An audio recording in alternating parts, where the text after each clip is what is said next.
have so many brothers, fathers that are watching us also and supporting us. So we want to welcome you once again to our webinar today, the Leadership Excellence for Women by Women. And today I have a great pleasure to have a special guest with us. She is a very busy lady, but despite her very busy schedule, she made time to be with us today. And we are having her also because of another woman. This is what this is all about, my beautiful ladies and my beautiful great men of valor. Connecting each other's.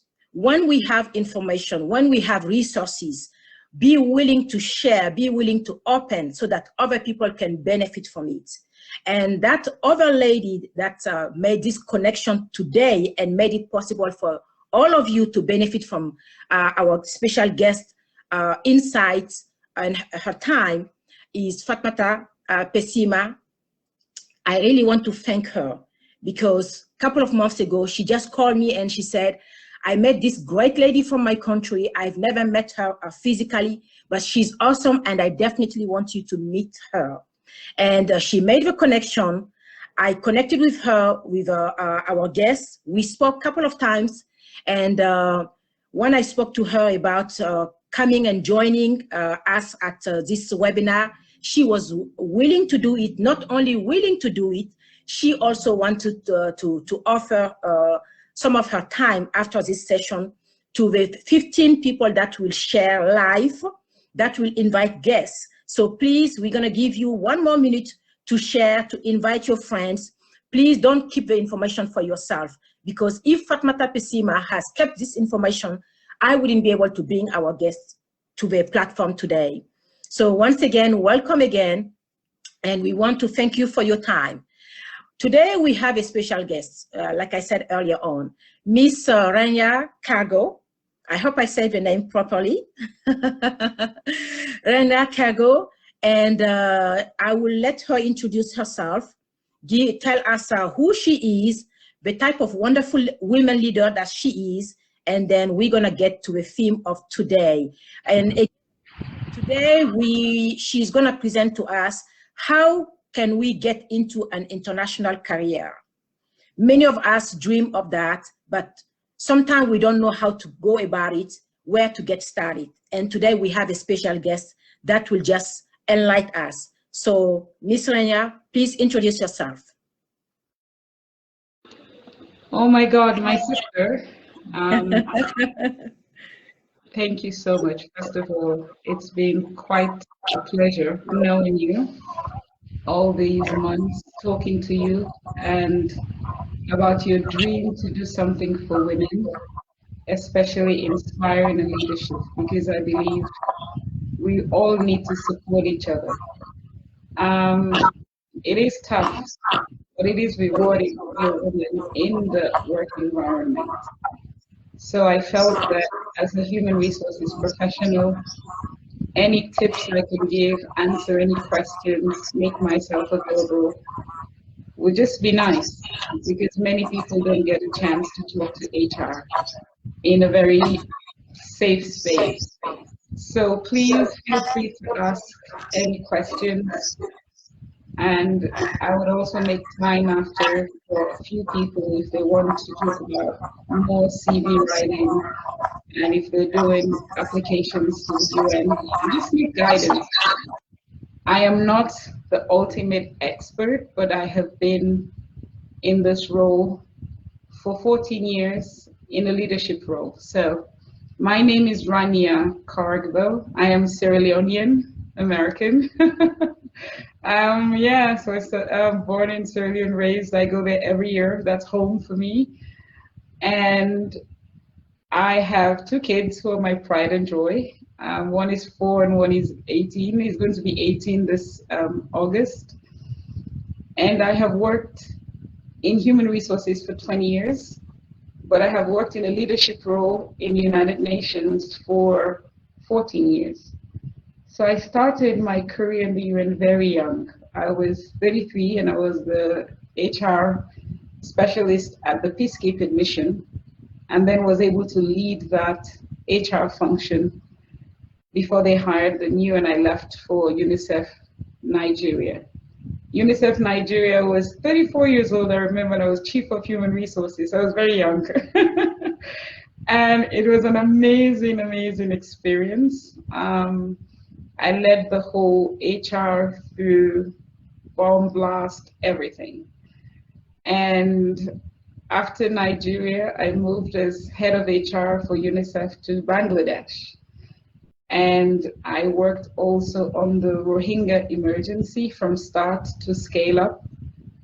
Then I was there for years, and then I left now, and I'm now in Jordan. I'm the regional human resources manager, and I concentrate on all the emergencies in the Middle East and North Africa.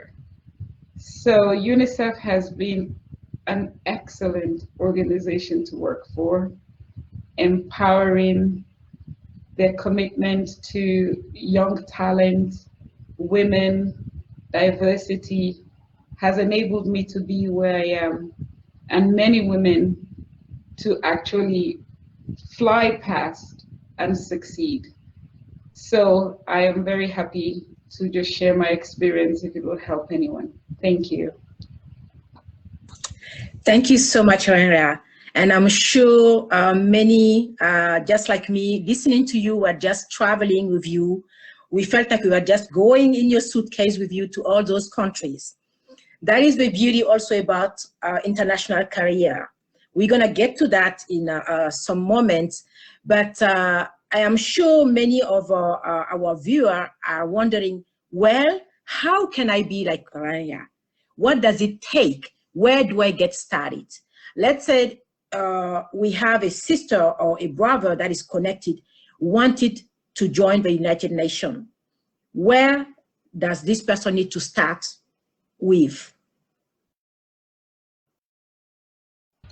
Thank you so much. That's an interesting question, because for me, I always wanted a career in the United Nations. My father was a diplomat, and I always wanted to work for the United Nations. I believed in their values. I believed in the work they do. And UNICEF is very close to my heart. My dad actually helped set up the office in Sierra Leone many years ago when he was chief medical officer.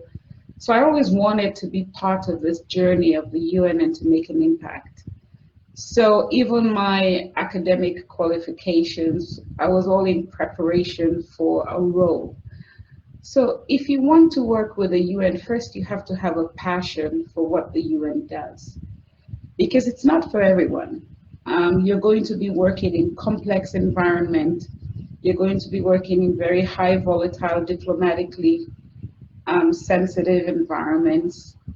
You're going to be uprooting your whole life, leaving all your family behind, and be stationed in a place where you don't know anyone, and you have to survive and support and be and just deliver. So it is not for everyone. So if you're someone who likes certainty, who likes to be secure and stabilized, then you may need to consider, because for me, I think I've moved 6 times, and my entire career I'll move, and I move my kids too. So your kids are going to go to so many schools. It comes with the complexities of adjusting. You're going to have issues, maybe the schools are not good, maybe something happens, and it is tough, but it is so rewarding. So if you want to join the career, and this is something you want to do, there are many ways to approach it. One, you have to really understand what you want to do. So we have peacekeeping, we have the funds and programs, which is UNICEF, UNDP. Then we have WHO, UNHCR, UN Women. So there are many, many, many UN organizations with different visions and missions. So you have to know what you want to do. So let's say, for example, you're a lawyer. You may want to go into HR, into legal. You may want to go into child protection. You may want to go into different avenues, especially if it's in peacekeeping. They have many avenues for lawyers. So it's not a really easy question to ask, If you're an HR professional, you can work in many areas. So let me speak to a young professional graduating and wanting to come into the UN. First of all, before you graduate, try to get internships, try to volunteer, try to get something that puts you right in the development work and the humanitarian work of the United Nations. We have lots of internships, so Google it, go on the different websites of the UN.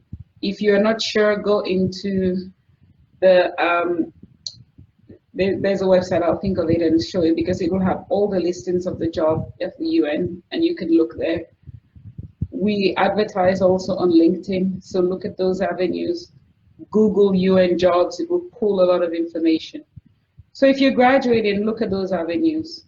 Normally we have different cadre. We have national cadre, so you have to be the national person there, and it will have the different requirements. Then you have the international cadre, which means you're a national of any country, but you're working in another country, so you're an international staff.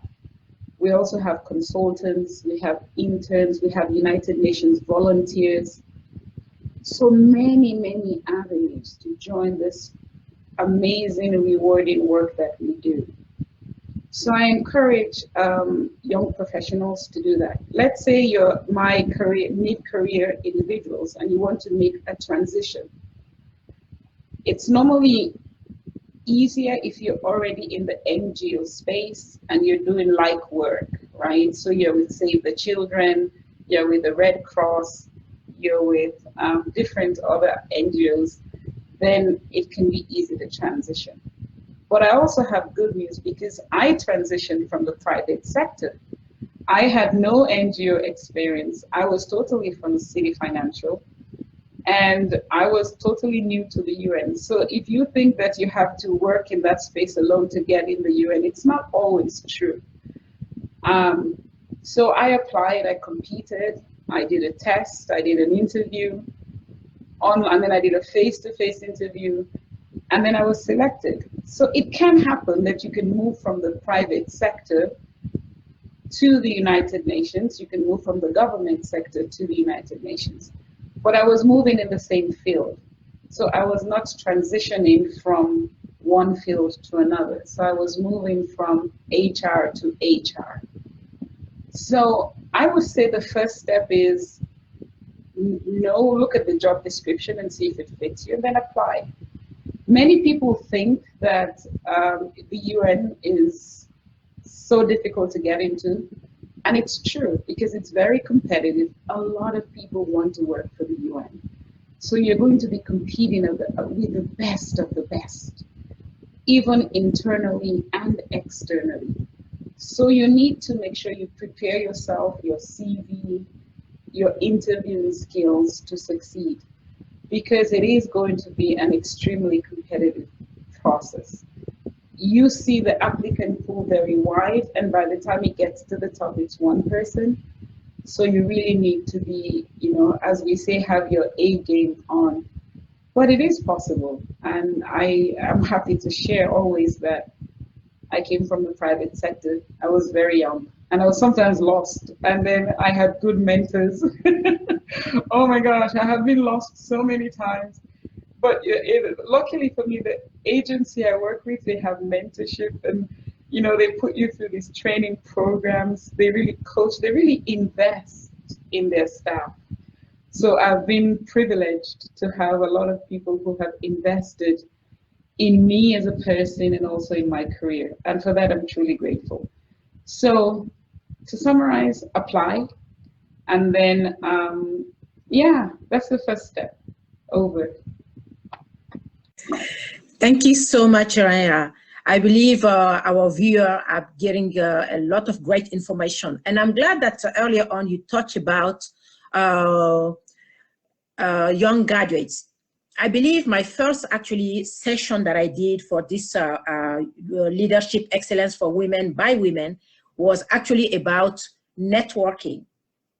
And I share even my own experience on how I was able to get into international development job through networking And I spoke to young graduate and even student, current student, to be very mindful, to not just be going to school, but be open to your surrounding.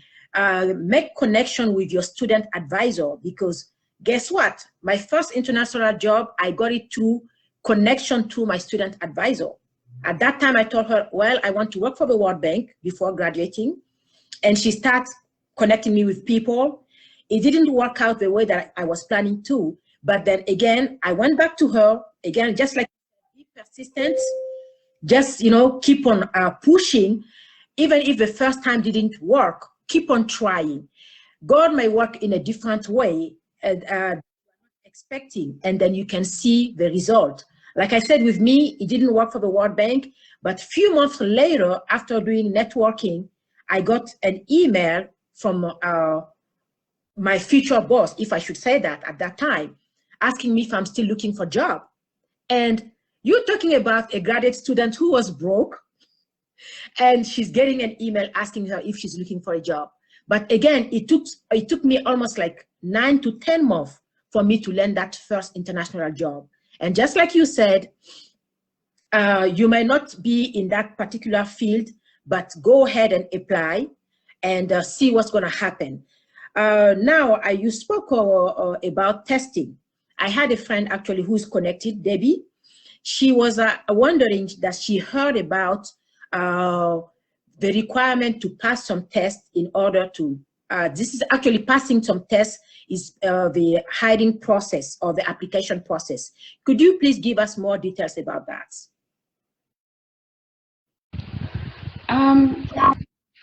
So now I'm going to go into HR, like when you're, we talk about full life cycle recruitment. So of course we're going to advertise the position. Then afterwards we're going to screen, and then we're going to test your competence. So we want to make sure you have the best, you're the most competent person for the role. And it's a matter of screening down to get to the best of the best. And normally we'll do it a couple of ways. We'll do it through technical tests. We'll do it through case studies. It depends. So there's no one size fit all. It depends on what the agency or the organization wants to do. Sometimes the tests are more structured, you know, like we used to have, but no longer have, you know, mobility tests. But now it's subject to the hiring manager and HR to determine what skills they want to test and stuff. And then we go to an interview, and the interview could be technical, behavioral, or a combination. And then we go into reference checks. Now, this is where your comment on, you know, networking and how important it is, because UNICEF, United Nations, will do detailed reference checks. In fact, for UNICEF, we hire an agency to help us do that. And we reference check everything. We'll look at your academic degree. We will ask for proof of that. Every single thing you put on your CV, we will reference check. And even if you're hired and they go back to your CV and find something wrong, they can reference check you again. So be mindful of that when you write your CV, to make sure everything you write is there. But yes, we will test you, and we will do it in various ways. I've seen some tests be technical tests, 3 hours, then they give you a case study, then they ask you to do a presentation. So, and it also depends on the level of the positions. Sometimes we even outsource help to get senior leaders, and they go through behavioral tests and stuff like that to make sure so it's not only technical, but it could be a combination to make sure that there's just the best fit, because there's so much risk in working for the UN, so much visibility, that we want to make sure that we have the right caliber of individual to represent the agencies we work for. Over. It makes sense. Thank you so much, Ranya. And now going actually back to the CV, I've had a couple of people reaching out to me and telling me, well, I've been applying, and it seems like I'm never able to pass through the first stage. You talked about screening earlier on. The beauty of today's session is we both work in HR, and I can relate to what you say. We all know that when we post those positions, because of the volume of candidates that apply, physically we are not able to go in and then screen everybody. So of course, we will put keyword into the search engine. Could you please give some tips on that? Like what should a person look for when they are applying for a specific position?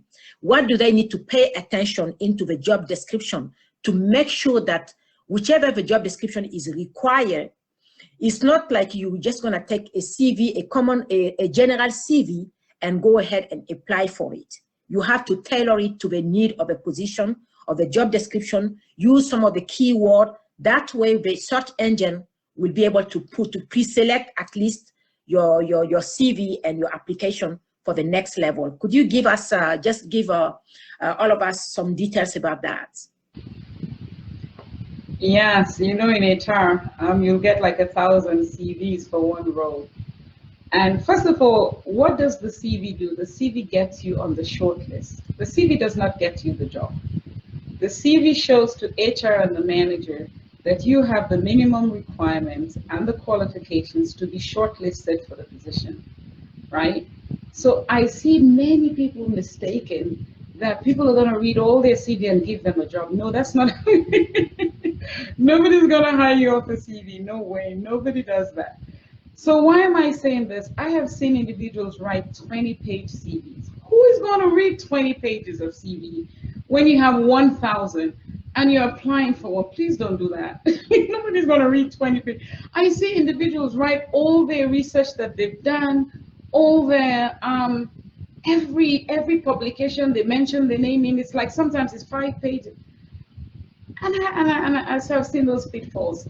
What other pitfalls have I seen in CVs, right? Okay, I'll give you some tips, all right? Sure. Some of the things HR, and I'm telling you, there's so many HR that have different perspective. I'm only giving you mine, so just take it as my perspective on what I have seen work. One, the first page of your CV should give a clear, crisp summary of who you are, right? And I should be able to tell that you have 20 years of experience in this, you've done something related to the job description, right? And then I want to see your highlights, see where you've worked. So many people have a chronological CV and you have a technical CV. Now, if you're doing a technical CV, be mindful that I also need to know where you've worked. So you just can't give me summary. Many people use a chronological CV, which is 2000, I worked from here to here, the next I worked from here to here in your roles. And this is where keywords come in, to your point. It is just common sense that if you're applying for an HR position, for example, you should have HR experience. And if you have HR experience, you will write recruitment, benefits and entitlements. They're just some words that people do in HR that must be on your CV. So it is the same in your field. I saw I'm following the chat, and somebody asked, I worked with the Department of State in various political, military, and security capacities overseas. Do you suggest that I apply for a few positions or can cast a broad net? Now, this is an excellent question because they're in security, right? Yep. You know, they say in military and security. So you will apply for a security specialist position in the United Nations. You would look at the Department of Security and Management and you will apply for these positions because you have the experience. And then you will talk about your military background, whether it's close protection, that mirrors the So it's important that you don't apply for positions you don't have experience for, and you don't lie on it, because we will catch you on the interview. You finish interviews and like, I don't believe that. Let's reference. The reference will be like, nope, they didn't do that. So HR were extremely trained to drill into the details. So if you go in and you make up something, we will drill. And if we drill, it's not good. So just be honest on your CVs, and then write the keywords, and then position yourself to win. Over. Thank you so much, Raya. You share so many great things here. I want to quickly go back to the CV again. I know sometimes when you have both the technical skill and then you want to do also the chronology CV, what will be the best way to do this? I've seen sometimes for international career, the recommendation would be to do a combination. You can do like the beginning of the CV, the chronology, but make sure that you insert some key achievements and then put some numbers, some percentage, so that it can make it easier for the recruiter to see exactly what impact did you bring to the business. Because that's the bottom line that we are talking about here. It's not about 20 pages, but even in 2 pages, you can convince and you can prove case what you've done with numbers, with percentage, with key achievements. And then the interview, if you are able to pass that first stage, at the interview now you can bring more to the table. Can you add a little bit to that, please? Oh, you just hit it right on the nail. That is so true. Let's say, for example, I am writing about my experience in recruitment, and I would say over a period of 6 months, I recruited 400 staff and managed a budget of X million dollars. Something like that is more impactful as a key achievement. Many people think you need to write your entire job description on your CV. Please don't. Take out the key components of that job description that is very strategic and mirrors what you're applying to, and talk about that. So yes, you must have numbers. I always tell my colleagues, the first thing I look at in any CV is numbers. So you'll say, I managed a section, and then you put full stop, how many people, what's their roles, what levels, you know what I mean? So these details really help, because what we're looking at is whether you're strategic or you're entry level or you're administrative. So if you're applying for a high level position, you're going to have strategic interventions.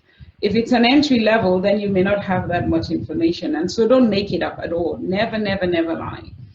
So it depends, but always have numbers, always contextualize your CV in terms of achievements. What impact did your role have? And make sure that it is clearly stated in there. Again, on the flip side, whilst we don't want 20-page CVs, we're not like private sector where you can do 1 page, 2 page, no.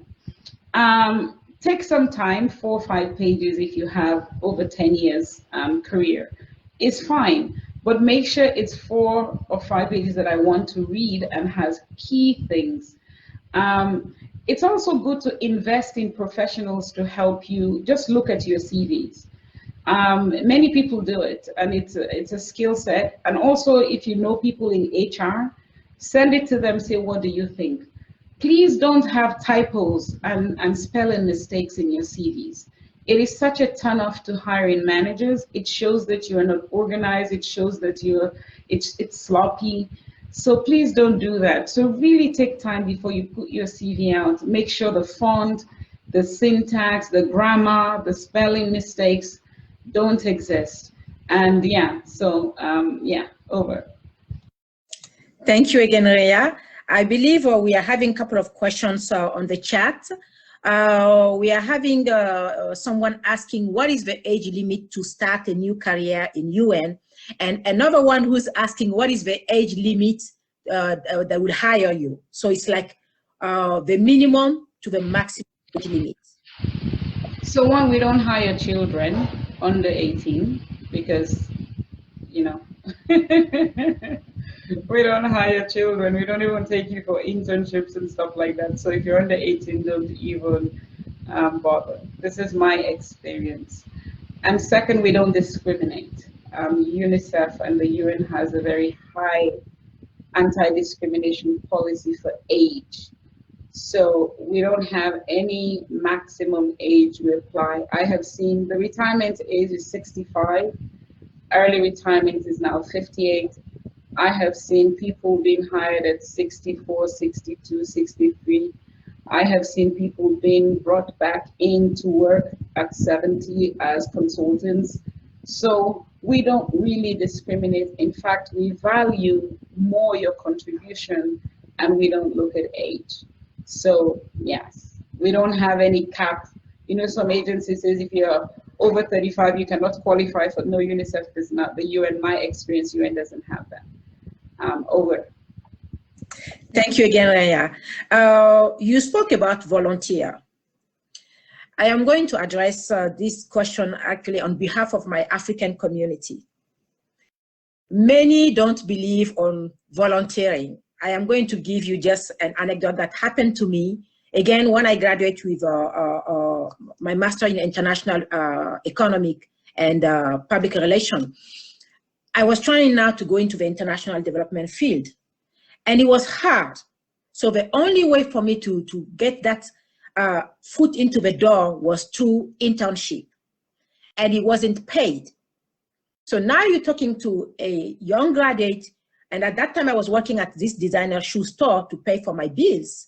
So I was, at one point, I was really torn because I needed to devote 32 hours, business hours to my internship, which will cut down on my work hours at the shoe store, which of course will cut down on my revenue. And I remember that when I started the internship, of course I had to cut down on my hours at the shoe store. And now I was struggling to pay for my rent. I asked a friend of mine from Africa to loan me some money. And the answer to the friend was like, well, I don't have money for you. Who told you to go work for free? Because that was the mentality. Oh, you're gonna devote 32 hours of your week for internship that doesn't pay. But that was the internship that lent me with the job experience that I needed to get into my first job in international development. Can you give a word of advice to young people, to young graduates, and even to students about the great part about internship and how you can make sure that it's beneficial to your future? So now we have paid internships, by the way. So interns are not, they get either stipend and it's not bad. So we have, they've learned, many organizations, agencies have learned, like people like you who want to volunteer, just need something so that it's not, so they do give stipends and they do give, so it's not really a lot, but it's something. There's a difference between internships and United Nations volunteer.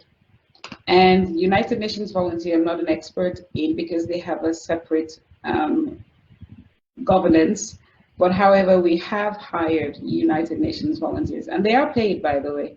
So you have young volunteers who can be national or international and they are paid. And then you have the professional volunteers also who are paid. So it's not, and it's good pay.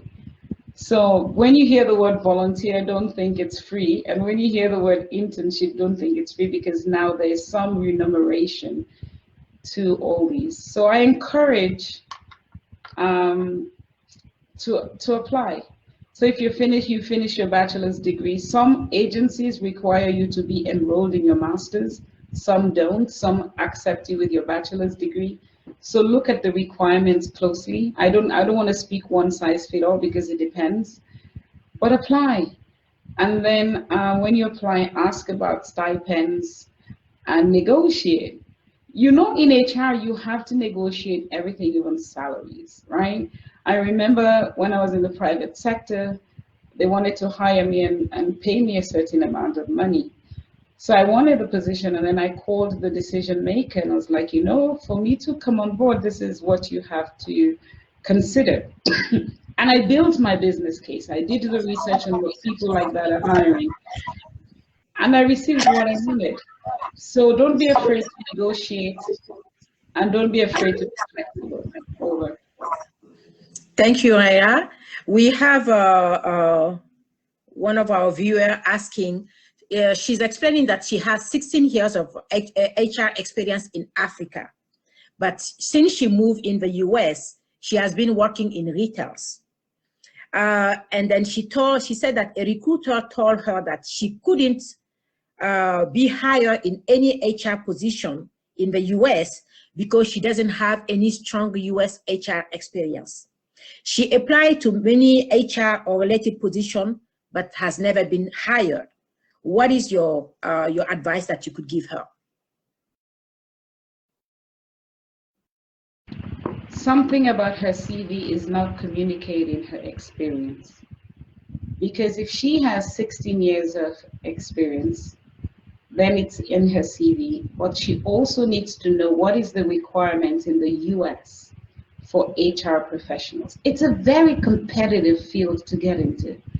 So it depends also on what work she did in Africa in HR, because HR, you can do different things, right? And then what the work in the US is requiring. Because if she was not, let's say, for example, I don't know, she was not in a leadership role in Africa, then now it doesn't matter whether it's in Africa, Asia, Europe, it doesn't matter. And then now you're applying for a leadership role, you need to have the certain minimum qualifications. What I would recommend to her, because sometimes people change careers because they have to find jobs. If she wants to transition back into HR, she needs to really transition back into HR. And she needs to start maybe not at the same level, but at a mid-level or an entry level to get the US experience. Also, you know, there's SHRM.org. They have the different certifications that you can take, different classes that you can take, because I know that practicing HR in the UN and practicing HR in America, I thought could be a bit different, because what that means, I need to know about FMLA in America.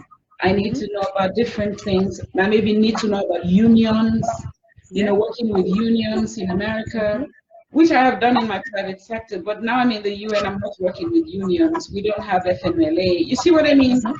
Yeah. So she needs to really have, I would love her to be one of the people I talk to after, because I would love to see her CV, and I would love to guide her on, and also put her in touch with HR colleagues like you, Jennifer, who are working in America and know the requirements. Like even me in the UN, I have to do the SPHRI certification, so that just to keep abreast of America, you know what I mean? Yeah. So she may need to do the same, but I would love to chat with her more. And I always love to talk to HR colleagues, so over. Thank you, Ranya. She actually responded that she got a master's degree in HR in US. I would like to add to what she's saying here. Even though you get the degree, they still want to see the experience related to the United States. Now, there is a way also that you can even translate your past experience from other countries to the United States experience that they are requiring. And if you get the master's degree, but you still didn't get like do an internship or even a volunteer work, all of that, you can use it as experience when you are building your resume. So just like Ranya said, we would love to see your resume offline, of course, and see if it has some of those keywords that we are looking for, especially you are living in the US. And I'm going to give you my example. I've been working in HR, but I noticed that there was some concept that I wasn't able to grasp until I start taking the SHRM class. Of course, it's a lot of money, even with a master's degree. Nowadays, most organizations want to see those international certification on your CV. It really is kind of like a stamp that show that you have the expertise that they are looking for. Because in order for you to acquire those certifications, just like Ranya said, you have to be very familiar with FMLA, a union, all of the US law if you live in the United States. A good example, the same SHRM certification, if you are to take it in Nigeria, you don't have to take the US employment section of that because you don't live in the US. But now if you move to the US, you may have to find a way to get that knowledge. Otherwise, it may just come back and hurt you during your job search. But again, we will love to talk with you offline, and I will reach out to you, KB. And tell her to hang in there. HR is not easy to get into, but it's more rewarding when you're there. So tell her we will support her. Okay? Sure. She's saying thank you to you. And I'd like to quickly go back to something that you spoke about earlier on. In order for you to get into international career and be efficient, you have to be flexible. You have to be diplomatic. You have to be willing to be in uncertainty. I am going to really ask you about this, because this program, again, is for women, building each other's up and getting to the top level. And just like you said, this kind of career, you have to be prepared with international travel. And I know sometimes that could be a challenge for some of our sisters who are married. What advice can you give them? How could they juggle this? I don't know what advice to give married women. I'm just joking. You made me laugh on that one. Okay, I was a single mom when I joined the UN. I had a 4-year-old son at that time, and I joined peacekeeping. I had to leave my son and only see him on holidays. It was one of the most painful things. And then I decided, when I got to UNICEF hired me into a family duty station. And amazing organization. And I was able to now be with my son, and I've been with my son ever since. So my son, for 1.5 years, I only saw him every 3 months. So I was in Timor-Leste, and every 3 months I'll go back, just spend 1 month with him, come. So it's tough, it's rewarding, but you're going to uproot your life. Now, if you have a family that allows you to do that, let's say you're married, not married, and you have the flexibility to travel, go for it. Because you also have some single colleagues who say, I'm not doing it because I want to settle down and get married. I don't want to be jumping mission to mission and place to place with the UN. So it has nothing to do with marital status. It has to do with what you value as an individual. I left Timor, I went to Nigeria. I was there, I was in a bomb blast. I was in the building, it was bombed. I nearly died. I could have quit and run back to America. I mean, America is cozy, I would have a job there, but I love the UN, I stayed. I stayed, I was HR, and I had to role model great behavior so people saw me as leading through them and not running away. And I didn't have an actual desire to leave because I love my agency, I love working for UNICEF. And then I left, and then I went to Bangladesh. Bangladesh was very nice, great stuff, but difficult because traffic, everything, but an amazing place to work. So I stayed there, and we had Rohingya. So you see the disruption, and I'm putting my son through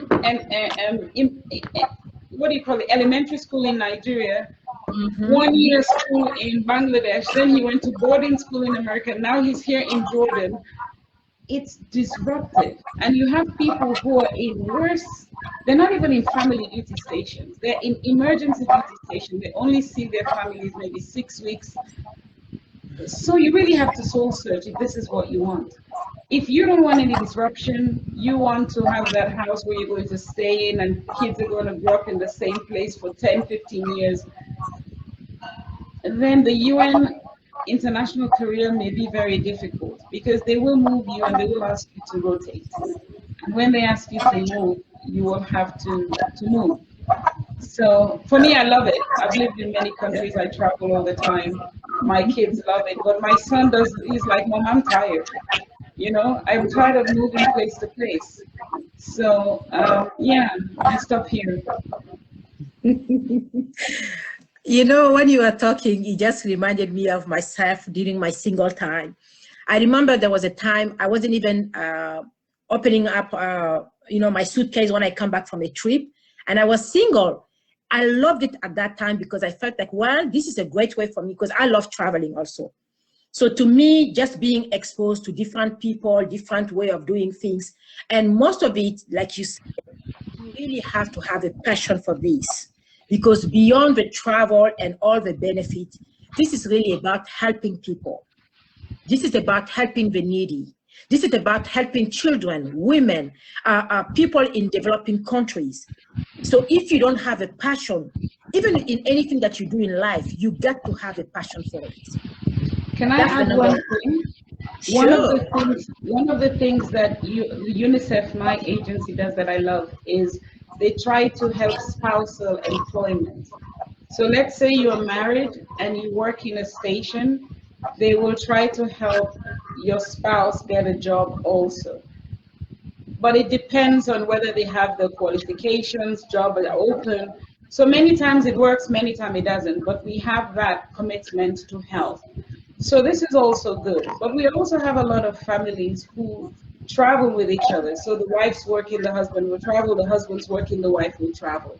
And it works, you know. And so it just depends on what you value, what you want, and if this is the right place for you. But I encourage everyone to come. It's a beautiful, beautiful organization to work with. The UN, what we do, and the value system, the impact, for me is so life-changing that I don't see myself doing anything else, you know? So this for me is a career. Over. Thank you, Ranya. Thank you so much. I believe we are almost wrapping up. What I would like you to give is a last word, especially to our women. We have all witnessed what has happened in the United States last year. And the consequence, should I say, the good consequence of that, meaning that today many organizations are faced with a reality to have to adjust to the new reality, which is to diversify, to bring equity, to bring inclusion, to bring minority, and to give them more chance to succeed and to achieve higher ground. What will be your last word? I recall I had a brother yesterday. He emailed me, he messaged me and was like, well, it seems like this is all about you women. At first I laughed, but I said, well, it's not all about us women. You are welcome to participate also. We love for you to attend. But I believe this is the time also for us women, for the minority to come to the forefront and to not be afraid to go for the high tickets. And of course, when you go for the high ticket, make sure that you have a requirement. If you don't have a requirement, you need to work on yourself. This is what I always talk about to us women. Invest in yourself. I believe you will agree with me, Ranya. We ladies, we know how to spend a couple of $1,000 into hairdo and makeup. Well, why wouldn't you invest that into your training, into your personal, professional development? This is where, we are talking about even the charm. Even if your company doesn't pay for it. I was lucky enough, my company paid for the class and I paid for the exam, which was over like $500. But I was like, well, instead of spending that into 2 or 3 or 1 pair of shoes, this is for my own investment. So what will be your word to women following us, watching us? Over to you.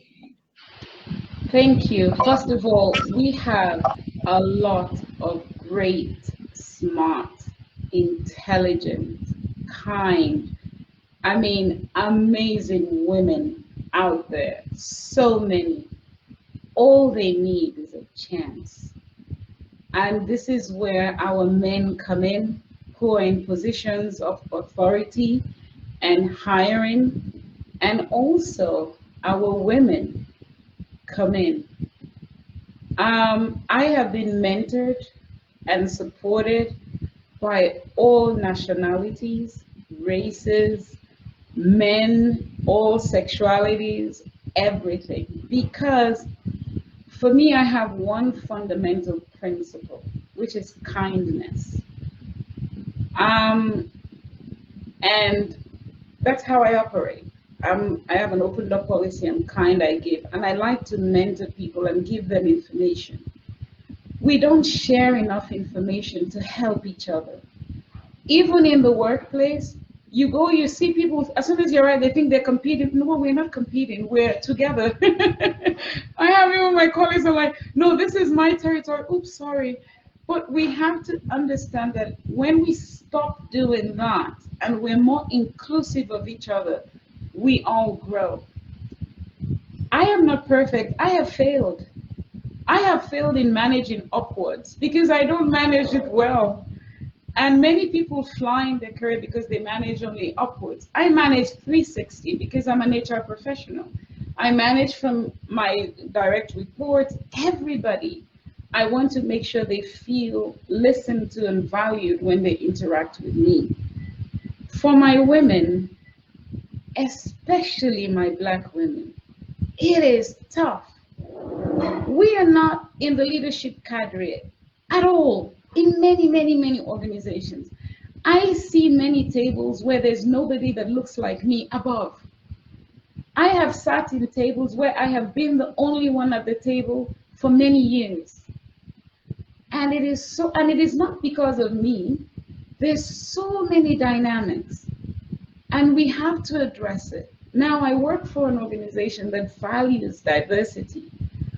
The UN, is it perfect? No, no, no, no, no, no. The UN is not immune to racism and discrimination. Oh, no, no, no. Don't forget some of these structures were set up because of colonialism and war and dominance. So who fought World War II? It was the Germans, the Russians, the French, you know, the Americans. Now guess who's going to dominate the UN? The Germans, the Russians, the French, the Americans. That's true. So, but what we're doing is we have to create space. So now what many agencies after George Floyd died, you know, God bless his soul. He woke up the world to have honest conversations on racism. And you cannot take that away from George Floyd. It is George Floyd that caused that. And it is not an American thing because the whole world responded. So to my sisters, all women of all races, as I'm including our African and Black women, all you need is a chance. And if you're in positions of power, you can give somebody a job, you can stop, like even what you're doing. That's why I took time off to participate, because what you're doing is so important, sharing knowledge. If we can start there, and then we can make time, like you and I are making time, 15 people will get 30 minutes, and you and I are going to coach them together. We may not give you the job, we may not, you know, but we will make an impact to move you closer to your goal. So that's my message to all women and men listening. Please, it is about inclusion. It is about working together. But more importantly, for me, it is about humankind, showing love and helping people. That if we all have that, then all of us will get a chance. Have I been discriminated against? Oh yeah. Have I seen other people with less qualifications being promoted over me? Oh yeah, many times. But does that make me lose hope that I will get there? I will get there. And I will work hard, maybe twice as hard, but I will get there.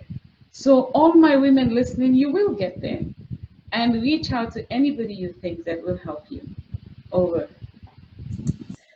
This is just wonderful, Ranya. This is amazing what you're saying. And like I said earlier on, this is what it all boils down to, being able to give back.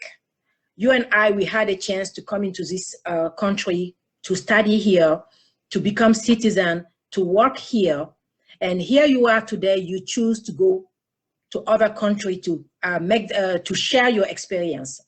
And I recall even some of my friends here, when I tell them, well, I believe, you know, the time will come when it's time for me to go to Africa. The first reaction was, what are you going to do there? Why are you leaving? I'm like, what are you talking about? I come from somewhere. I am grateful to the United States, but I believe now it's time to give back to my continent, to give back. We cannot all stay here. There has to come a time when we have to just sit back and say, okay, how can I pour back now to others?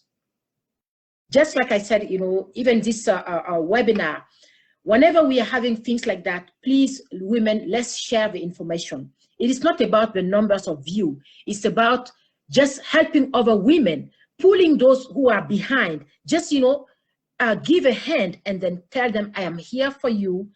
What can I do to help you? I may not have the money, but sometimes it's not all about money. It's about the information. It's about the connection. It's about, oh, there is this event, networking event. Let's go together. It's about, just like I see you doing it so beautifully, supporting other women's business. And you don't have to be in that country. You don't have to. So I really hope that many of the women that are following us, watching us, will share the video, and then we'll just learn from what you are doing, what I am doing. And again, if you feel like you are ready for that international career, be ready for it. It comes with challenge, it comes with sacrifice, and even your family, you know, might feel it, but it's for what are you trying to do? Just you, I, and myself, or open your arms for the whole world? So we hope that you are blessed with today's webinar.